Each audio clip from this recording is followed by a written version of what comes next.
The morning started like any other, quiet, peaceful, wrapped in the soft golden glow that only early sunlight can bring. My vineyard stretched across the gentle slopes of my land like a living painting. Rows of green vines shimmered under the rising sun, each branch heavy with sweet, ripening grapes. And this year was special, for the first time since I planted the vineyard.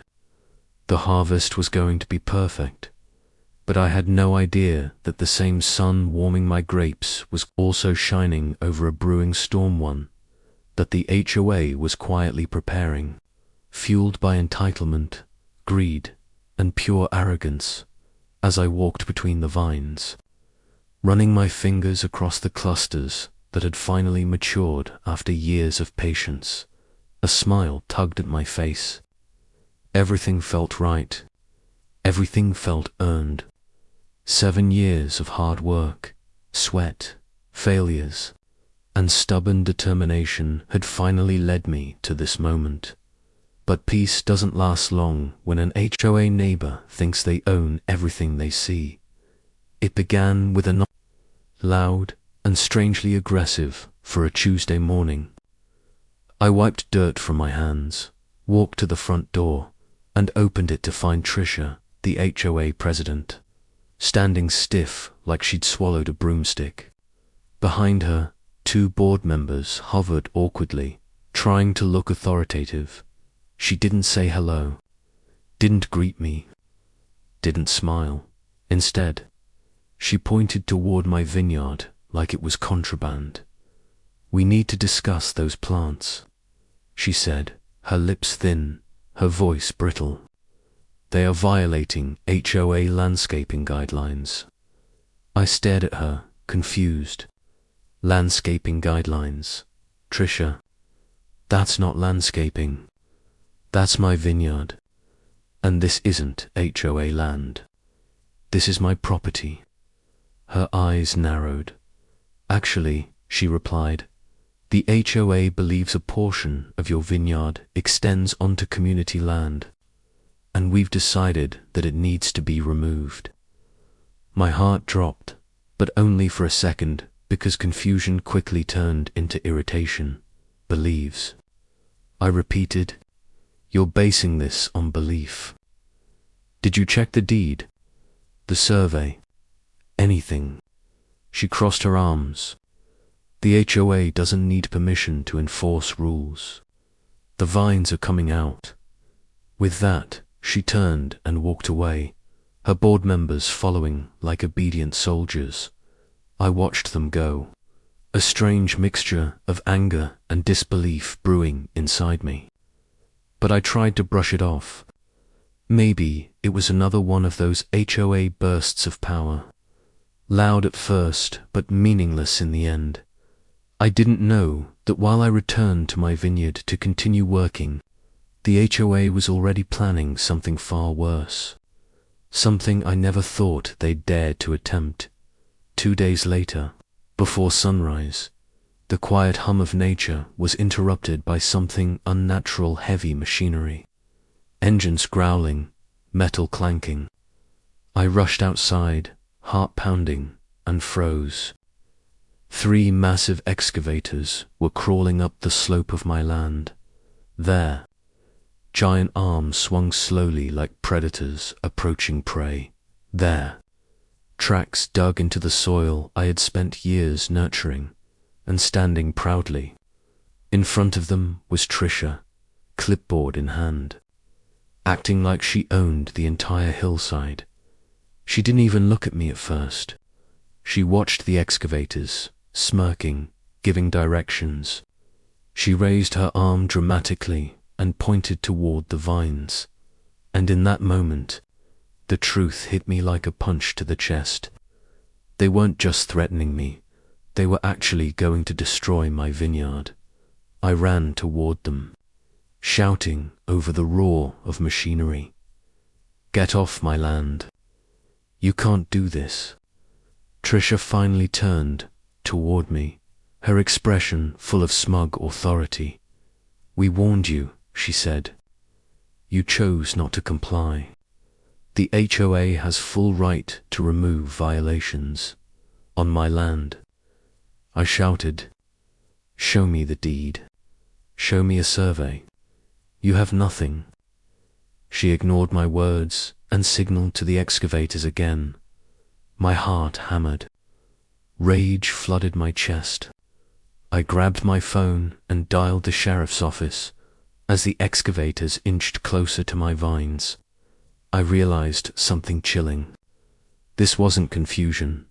This wasn't a mistake. It was a deliberate attack, and I had no idea that the sheriff's arrival would change everything. The excavators were now only a few feet from the first row of grapevines. There, massive metal buckets hovered, like open jaws, ready to tear years of work out of the ground in seconds. I stood between them and my vineyard, my heart pounding so hard it felt like it shook the earth beneath me. Trisha watched me with crossed arms and a smirk that made my blood boil. "You're obstructing HOA enforcement," she said. Her tone was icy, rehearsed like she had practiced it in the mirror. I didn't move. I was budging an inch not, when my vines were behind me like scared children, waiting for their defender. And then, a sound broke through the chaos. Sirens, short, sharp, powerful, the kind that make bullies freeze, as the sheriff's SUV rolled up the driveway. The excavator operators hesitated, finally shutting off their engines. Silence washed over the vineyard, but the tension remained thick enough to choke on. Sheriff Daniels stepped out at all. Steady man with the kind of presence that made everyone quiet down without him needing to say a word. His boots crunched on the gravel as he approached. "What's going on here?" he asked, eyes scanning the excavators, the HOA board members, and finally me. I stepped forward, trying to catch my breath. "Sheriff, they're trying to destroy my vineyard." "On my land." Before I could finish, Trisha cut in like a knife slicing through glass. "Sheriff, this is an HOA matter. The homeowner is violating community rules. These vines are planted on HOA-maintained property. We have full authority to remove them." Sheriff Daniels turned to her slowly. "Do you have a deed? A survey? Anything showing this land belongs to the HOA?" Trisha's jaw tightened, but she masked it with arrogance. "The HOA board has determined that—" "I didn't ask what the board determined," the sheriff interrupted. "I asked if you have legal documentation." There it was, the first crack in her confidence, a tiny flicker in her eyes, so quick and faint that only someone watching closely would see it. She swallowed. "We don't have it with us." The sheriff nodded. "All right, then step aside. I'll be checking the deed." Trisha stiffened. "Sheriff, with all due respect," he raised a hand, a simple gesture, but it shut her up instantly. "Ma'am, this is not a negotiation." He walked over to me next. "You mentioned you have proof this is your land." "Yes, sir," I said, pulling out the folder I had already prepared. Something told me I might need it someday, just not this soon. Inside were copies of the deed, the original property map, and a certified survey done 3 years before I planted the vineyard. The sheriff took his time reviewing every detail. He traced the boundary lines on the map with a slow, methodical finger. Then he looked at me, then at the vines, then back at the HOA.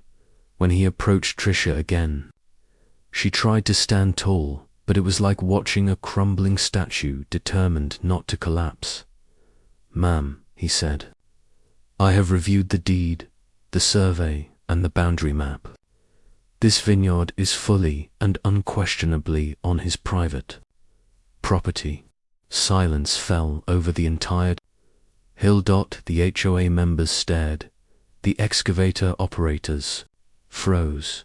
Even the breeze seemed to pause mid-air. Trisha's lips parted slightly, her face draining of color. That's not possible, she whispered.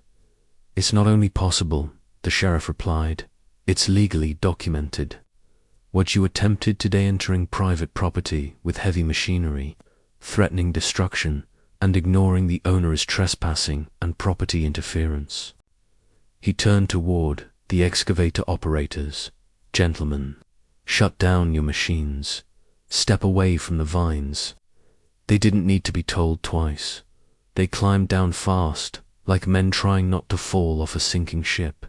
Then the sheriff faced Trisha again. You said you warned him, that the HOA had authority, but you never checked the deed. That means this wasn't enforcement. It was harassment. Every word felt like a hammer hitting stone. This ends now, the sheriff added firmly. If you or the HOA step foot on this land without permission again, I won't be giving warnings next time. It was the first time I ever saw Trisha speechless. Her mouth opened, closed, opened again, but no sound came out. Sheriff Daniels turned back to me. Sir, your vineyard is safe. If they bother you again, call me directly. Relief washed over me like cool water. My knees almost buckled. Years of work saved. The HOA members slowly retreated. The excavators backed away like guilty giants. And Trisha, shaking with fury, whispered something under her breath before storming off. But as she walked away, I saw a look in her eyes. Not surrender, not regret, but vengeance. This wasn't over, not by a long shot. And I had no idea the HOA's next move would be even more shocking than the excavators. The vineyard was quiet again. The sheriff's SUV had disappeared down the dirt road. The excavators were gone, and all that remained was the soft rustling of leaves brushing against each other. But even in that calm, the air felt heavy, like the stillness before a second storm. I stood in the middle of the vines, breathing in deeply. Relief flooded through me, but it carried something else with it. A warning. Trisha hadn't left defeated. She left furious, humiliated, and a person like her, someone obsessed with control. They don't forget moments like this. I walked back to my house, trying to shake off the tension. For a few hours, I almost convinced myself everything would be okay, that the sheriff's words would be enough to keep the HOA in line. But when the sun dipped low, casting long shadows across the yard, my phone buzzed. A notification, then another, then a dozen more emails, all from the HOA, all sent within minutes of each other. I opened the first one. Notice of violation. For what? Unauthorized agricultural activity. I opened the second. Notice of fines. Daily penalties, stacking immediately. The third email was worse. Emergency HOA meeting scheduled. Topic: disciplinary action against homeowner. I felt my jaw clench. This wasn't enforcement. This wasn't concern. This was retaliation, pure and personal. And then came the phone call.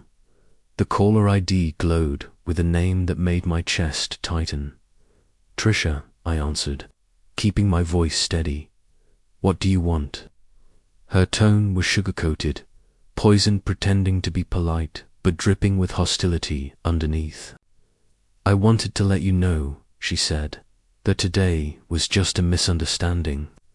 The HOA only tried to remove the vines because we believed they were on shared land.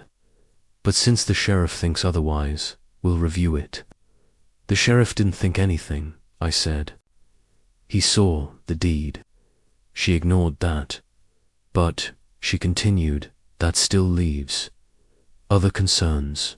Your vineyard impacts property, aesthetics, traffic, environmental balance, so we'll be addressing all of that in the meeting." I laughed bitterly. "You're trying to punish me because you got caught." A pause, then her voice dropped lower, colder. "You embarrassed the HOA today. Publicly, don't expect us to ignore that." She hung up. The line went dead, but her threat stayed in my ears like an echo I couldn't shake off. I didn't sleep that night. I sat by the window, staring at the vineyard glowing under the moonlight, thinking about what would come next.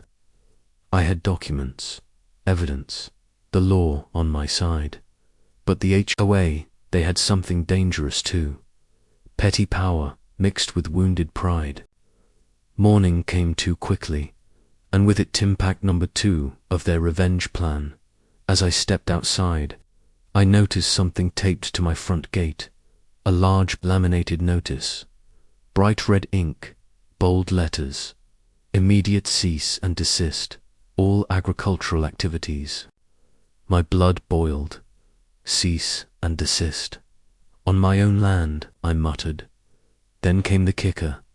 Failure to comply will result in forcibly removing unauthorized vegetation. Forcibly removing. They failed once and they were already planning attempt number 2. Before I could process the anger fully, my neighbor, Mrs. Langley, walked up hesitantly. "I saw what happened yesterday," she whispered. "Everyone did. They're furious at Trisha. The board is scrambling, but she's not backing down. She's telling people your vines are illegal, dangerous, and spreading." "Spreading?" I asked, confused. Mrs. Langley gave a helpless little shrug. She said they could attract pests, that they could lower neighborhood value, even said they'd block airflow. She sighed. "She's making things up. Everyone knows it." Everyone knew it, but the danger didn't come from truth. It came from how far Trisha was willing to go. As Mrs. Langley walked away, I stared at the vineyard. The grapes were ripening beautifully, their skins deepening in color, their scent getting stronger each day. This was the moment a vineyard owner dreams of, and it was the moment the HOA wanted to destroy. I clenched my fists. If they were preparing for another attack, I needed to prepare too. They had fake rules. They had fake authority. They had lies. But I had something stronger. The actual deed, the law, and a vineyard worth fighting for. The night of the emergency, HOA meeting arrived faster than I expected. But instead of fear, I felt something new - clarity, the kind of clarity a person gets when they finally realize the only way to deal with tyrants is to expose them. I wasn't going to storm into the meeting.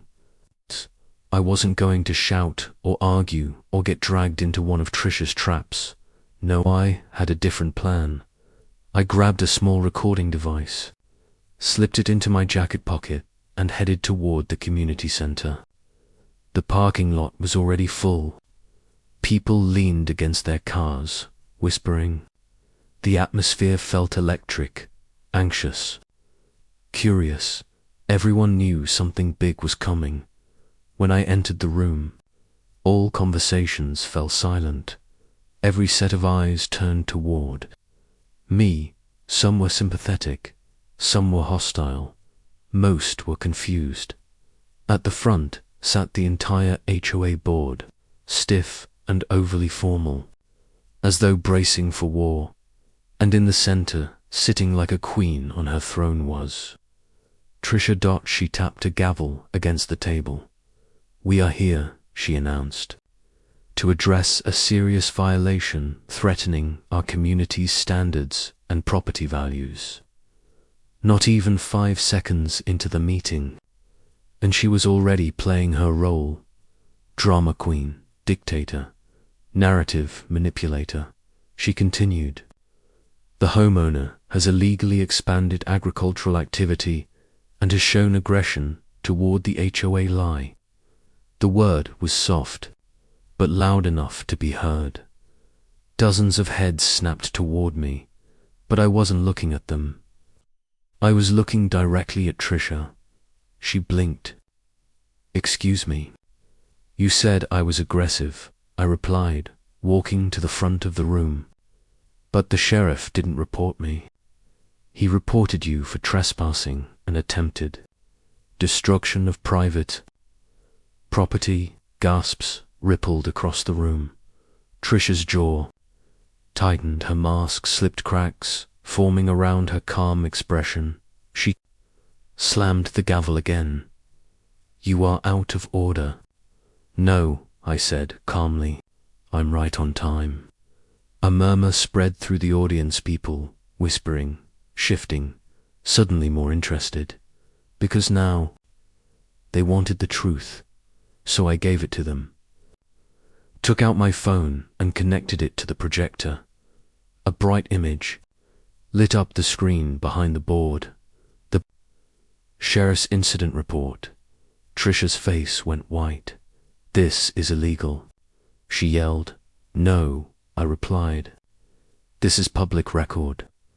Gasps, whispers. A couple of laughs, nervous ones, but laughs. I walked closer to the board as I spoke. "The sheriff confirmed the vineyard is 100% on my land.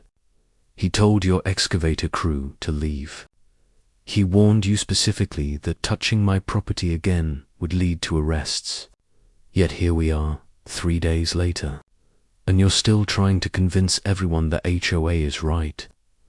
A man in the back raised his hand. "Trisha, is this true?" She opened her mouth, but nothing came out. Another woman spoke up. "You told us the sheriff said the vineyard was illegal. You said the homeowner tricked him." A third voice joined in. "So you lied to us." The room was turning against her. Fast, I continued, "and in case anyone doubts the legal boundaries." I clicked to the next slide. The county certified survey. The property deed, the official parcel, map. All projected on a giant screen for the entire neighborhood to see. Trisha stood, shaking with anger. "You don't understand," she snapped. "He's changing the look of the community. The vineyard is lowering property values." Before I could reply, someone from the second row spoke up. "My realtor said the vineyard actually raises property values." Another voice added, "And it looks beautiful. Better than half the dead grass lawns we have." Laughter spread. Trisha's face burned red. But she wasn't done. She stepped forward and pointed at me, her finger trembling with rage. "This is my community," she shouted. "I've been president for 9 years. I make the rules. I protect this neighborhood. And that's the problem," I replied quietly. The room fell silent. "You think this community belongs to you. It doesn't. It belongs to all of us." People nodded for the first time. They weren't seeing her as a leader. They were seeing her as a tyrant. Trisha looked around, desperate for support. "Do any of you care about rules? Order, HOA, integrity?" Silence. Not one person backed her, and then someone stood up from the back. It was Greg, one of the longest serving board members. He walked to the microphone with a look I had never seen on him before. Exhaustion, embarrassment, regret. He cleared his throat. "Resign from the HOA board," he said, "effective immediately." The room erupted. Gasps, just shocked whispers. People leaning forward, blinking in disbelief. Trisha looked like someone had slapped her. Her eyes widened. "You can't resign like this," she barked. Greg turned to her with a calmness she didn't deserve. Actually, I can. and I should have done it years ago." He walked out of the room without another word. The board fell apart in real-time members, looking at each other, unsure, nervous, shaken, and then something happened that sealed the night forever. A neighbor stood, then another, and another, and another, one by one. People spoke up not against rules, but against the abuse of power they had silently watched for years. Trisha tried to shout over them, but her voice was drowned in a sea of truth. Her reign was cracking. Her power was slipping. Her lies were collapsing around her like a failing dam, and I realized something. This wasn't just about my vineyard anymore. This was about a community waking up. A community no longer willing to be bullied. A community finally seeing the truth.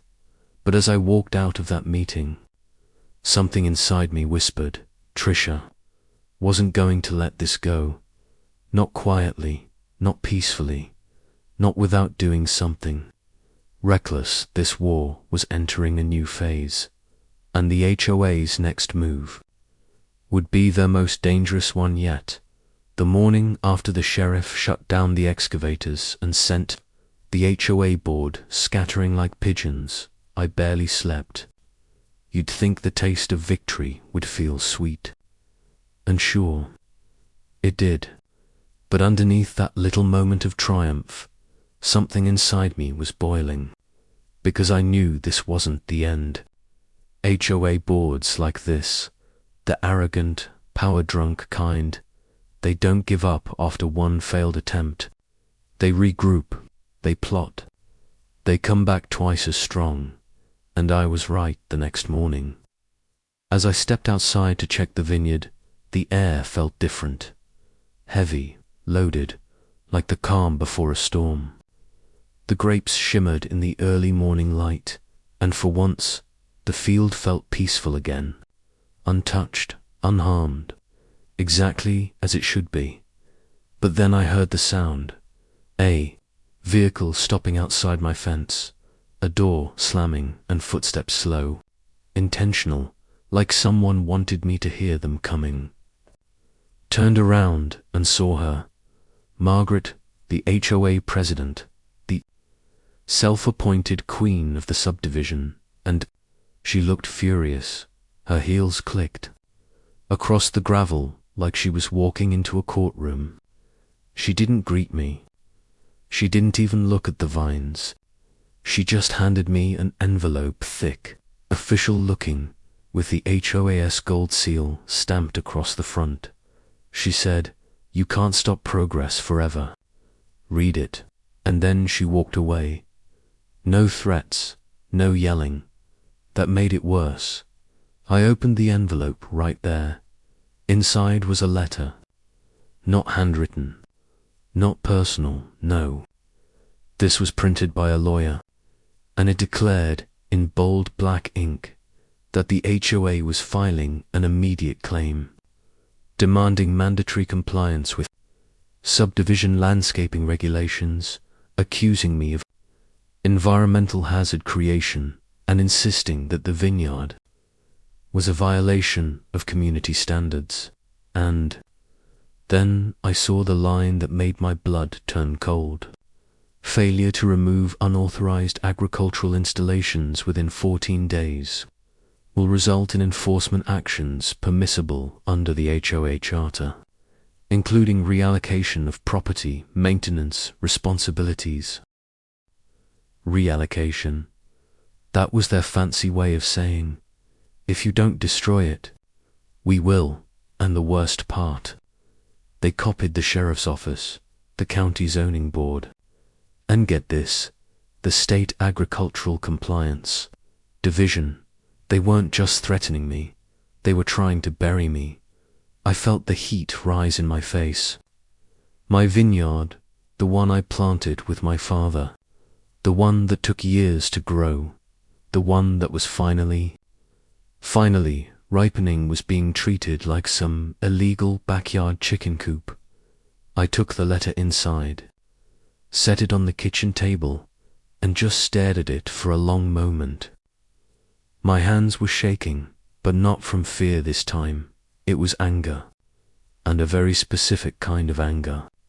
The kind you feel when someone tries to take something from you that you bled for. But here's the thing about me. I don't back down. Not from bullies, not from threats, not from paper letters in fancy envelopes. So I picked up the phone, not to call the sheriff, no. He'd already done his part. I called someone else. Someone HOA boards hate more than anything. Someone they fear. My lawyer. Welfare lawyer. My father's lawyer. A man who had more courtroom wins than the HOA had rules. He answered on the first ring. "Got your message," he said. "Tell me everything."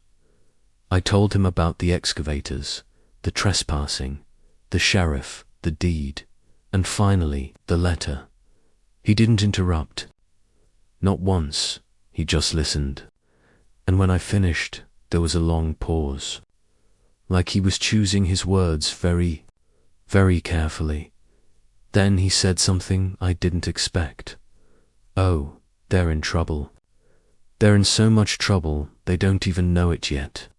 I froze. "What do you mean?" He chuckled. A calm, confident laugh, the kind that comes from a man who knows the law better than the people trying to break it. "First," he said, "your land predates the HOA. That means their rules don't apply unless you voluntarily opt in, and you didn't. Second, the letter they sent you contains 3 violations of state statute.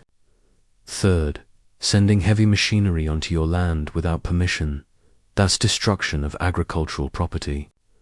A felony in this state." I blinked. A felony, depending on the crop and the damage.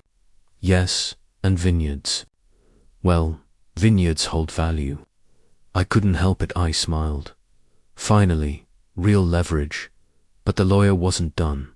"I'll draft a response. A very educational one. And then we'll file our own complaint. But let me ask you something. How far do you want to take this?"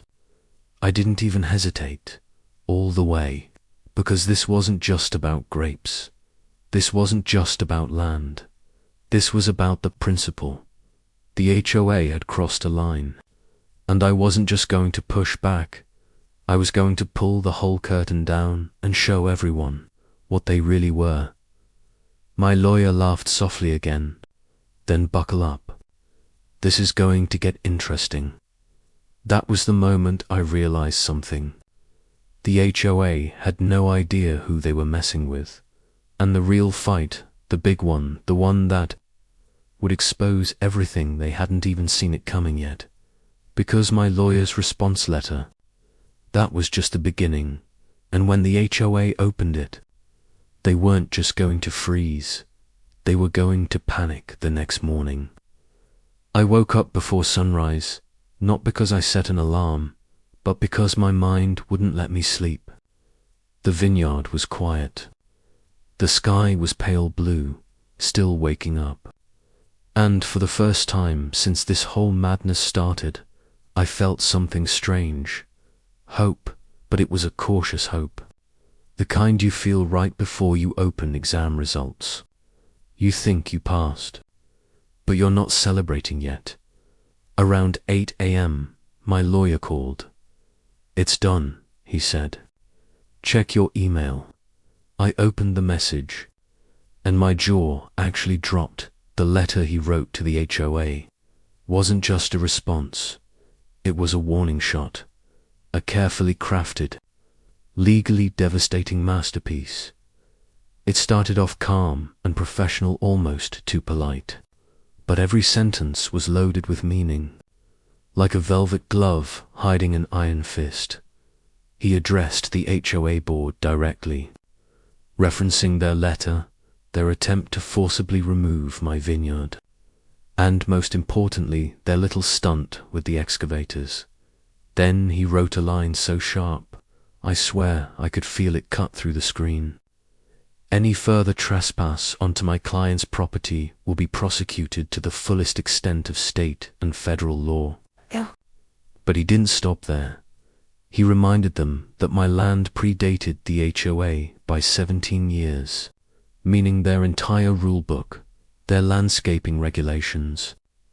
Their authority, they had no legal jurisdiction over me whatsoever.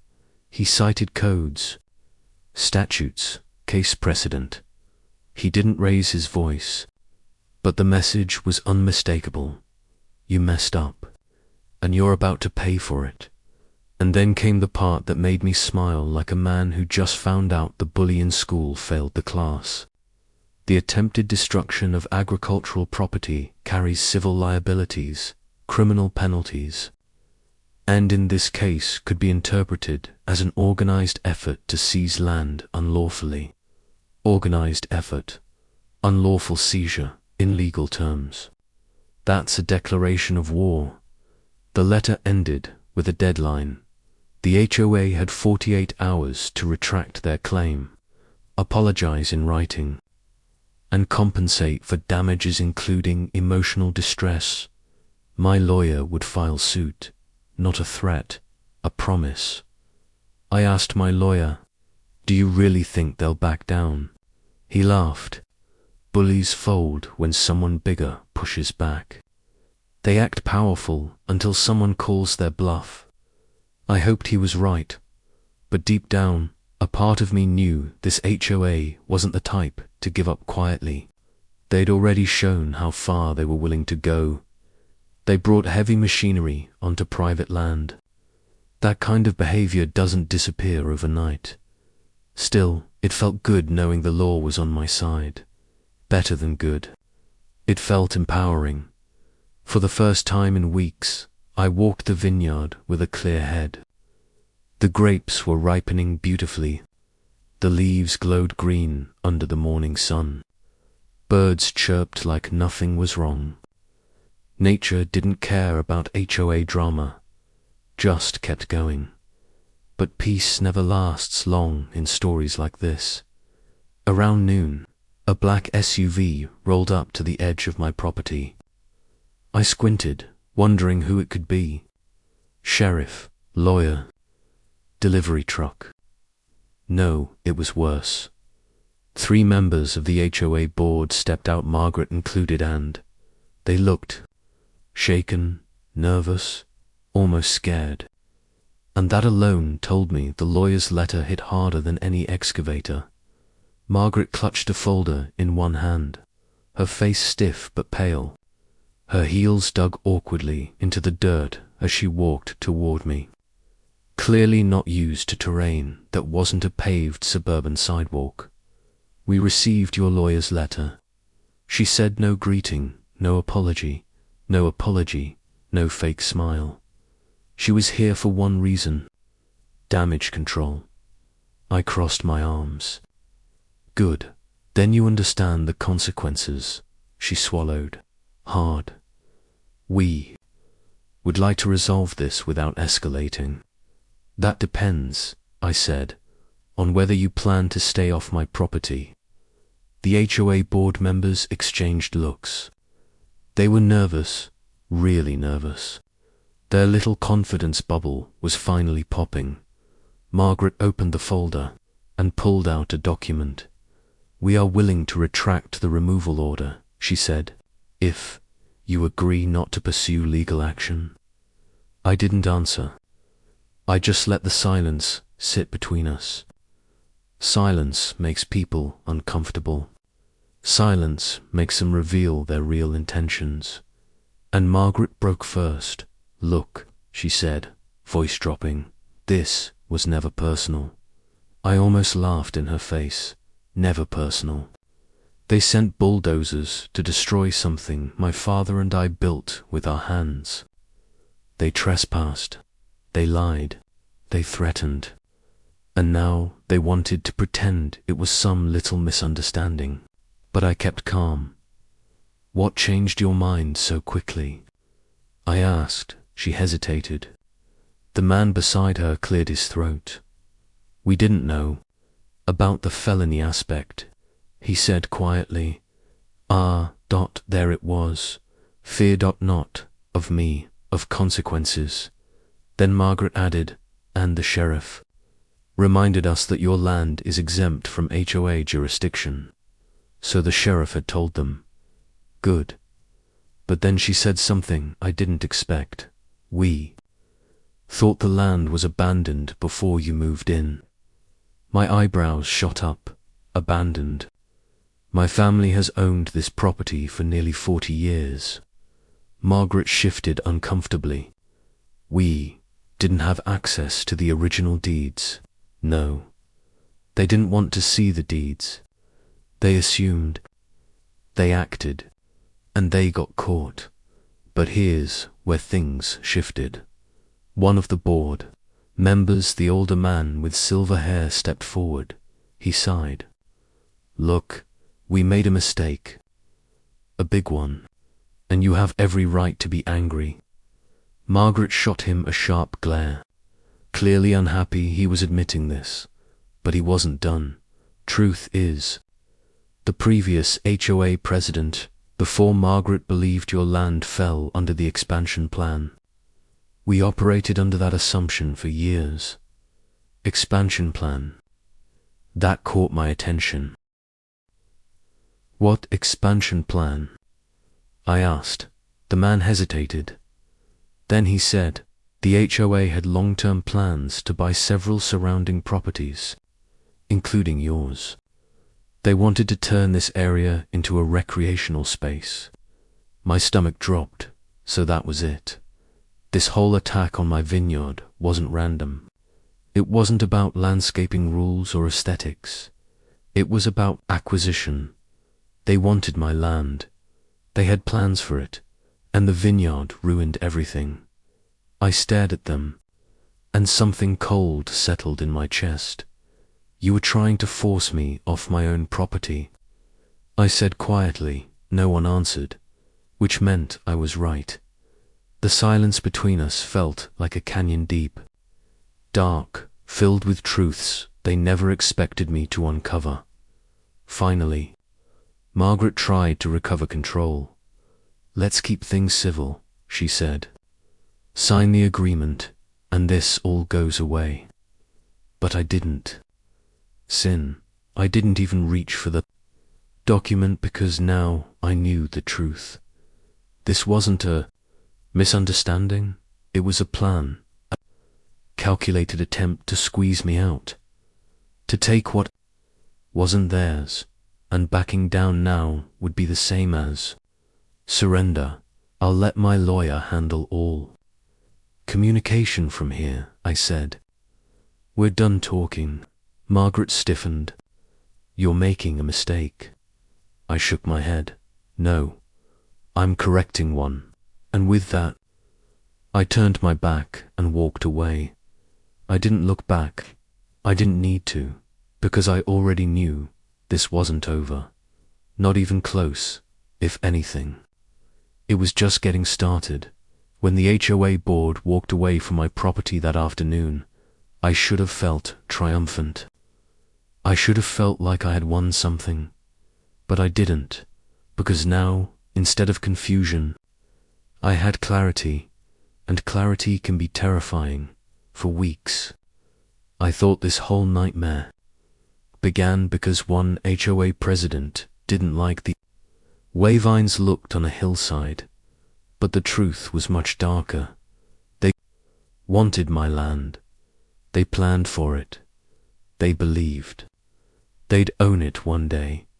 And when I moved in, their entire blueprint collapsed. That kind of threat doesn't disappear because of a lawyer's letter. No, people like the HOA board people, drunk uncontrolled, give up easily. They regroup. They strategize. They look for the next pressure point. And I was sure they were already planning their next move. But what I didn't expect was how far they would go.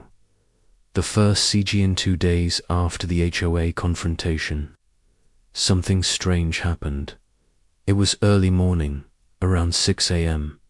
Mist still rolled across the vines. Dew clung to the leaves like silver beads. The world was peaceful and almost sacred. Then I heard footsteps, not on the gravel driveway, not on the porch, no, dot inside the vineyard. Slow, careful, deliberate footsteps. Someone was walking between the rows. I grabbed my boots and stepped out. The air was cold and sharp. My breath fogged as I moved quickly toward the sound. At first I thought it might be an animal, maybe a deer wandering through the grapes. But then I saw movement, a figure kneeling near one of the irrigation lines, a person on my land. Without permission, my stomach clenched. I approached quietly from the side, keeping the vines between us. When I finally got close enough to see their face, my blood boiled. It was a man I had never seen before. It fought his baseball cap, awkward posture like he wasn't used to field work. And he wasn't looking at the vines, he was taking pictures of my irrigation, my soil sensors, my layout markers. They weren't studying grapes, they were studying infrastructure.land-assessment photos, photos that kind people take when preparing a case or a land grab. I stepped out from the vines and shouted, "Hey!" He jolted so hard his phone nearly flew out of his hands. He stumbled backward, tripping over a vine anchor. I was just, "What are you doing on my property?" He froze, his mouth opened and closed like a fish gasping for air. He wasn't expecting to be caught. He wasn't prepared with a lie. He panicked, then he ran, through the vines, pushing branches aside, sprinting like a man whose life depended on it. I chased him for maybe 30 feet, but he dove through a gap in the fence at the far end and disappeared into the wooded edge of the HOA development. I stood there, breathing hard, hands shaking. They were spying, they were collecting information, they were preparing something, and I had no doubt who sent him. The sheriff Retaliation. Called the sheriff immediately. He arrived 20 minutes later, stepping out of his patrol truck with a tired look that only small-town deputies get. The look of a man who's seen too much nonsense before breakfast. "You're telling me someone was trespassing again?" he asked. "Yes," I said. "And he was taking pictures. Not innocent pictures, property documentation." He knew what he was doing. The sheriff nodded slowly, jaw tightening. "Did he say anything?" "No," I said. "He just ran." The sheriff rubbed his temples. "I figured the HOA might double down, but sending someone onto your land, this is escalating." He walked with me through the vineyard, inspecting footprints, checking where the man had stood. The sheriff crouched near the irrigation line. "He was definitely documenting something," he muttered. "These are survey angles, not tourist photos." That confirmed it. The HOA wasn't backing off. They were planning a new attack this time, with better legal armor. "Can we find him?" I asked. The sheriff sighed. "If he came from the HOA side, I'd bet their board knows exactly who he is. But unless we catch him again, we can't charge the HOA with directing it. So what do I do now?" He looked at me, serious. "Document everything, every sound, every vehicle, every unfamiliar person, every attempt." Then he said the words that made my stomach drop. "Groups like the HOA don't stop because they're wrong. They stop because it becomes too expensive to keep being wrong." The email that confirmed EVRY to ING that afternoon. "My lawyer called me. You're going to want to see this," he said. He forwarded an email, an internal HOA communication. One of their members had leaked it. The subject line was terrifying. "Vineyard property, strategic options moving forward." They had bullet points, actual bullet points, laying out ways to pressure me. Assess if land qualifies as nuisance due to agricultural operation. Investigate zoning irregularities. Determine if access paths violate development easements. Evaluate potential acquisition if owner is non-compliant. Acquisition, there it was again. They were still trying to take my land, but the bottom of the email, that's what chilled me to the bone.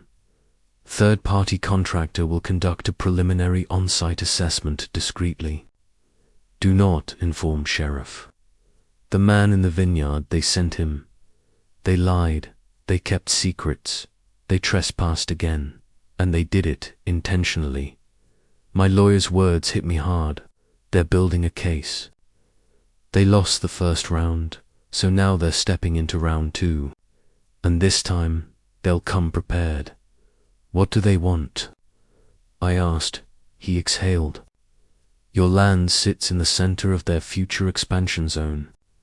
They will do anything to claim it. I felt my chest tighten. This won't stop unless we stop them, he added.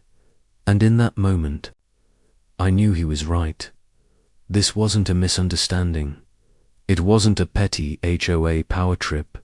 It was a land war. A cold, calculated, strategic land war. Asterisk and the vineyard the same. Vineyard my father built was the battlefield, the night it all turned card that night. Around 11 p.m., I was closing the barn doors when I heard something again, but this time, it wasn't footsteps, it was engines, multiple engines, not cars, not trucks, heavy equipment, diggers, loaders, industrial. Machinery, my heart sprinted as I ran toward the hill overlooking the border of my property, and when I reached the top, my breath caught in my throat, because row after row of massive construction vehicles were being parked in an empty lot near the HOA entrance, more than before, bigger than before, and they weren't hiding them, no. This time, they wanted me to see, because this wasn't a message, it was a promise. Tomorrow they were coming back, and this time, they were coming prepared.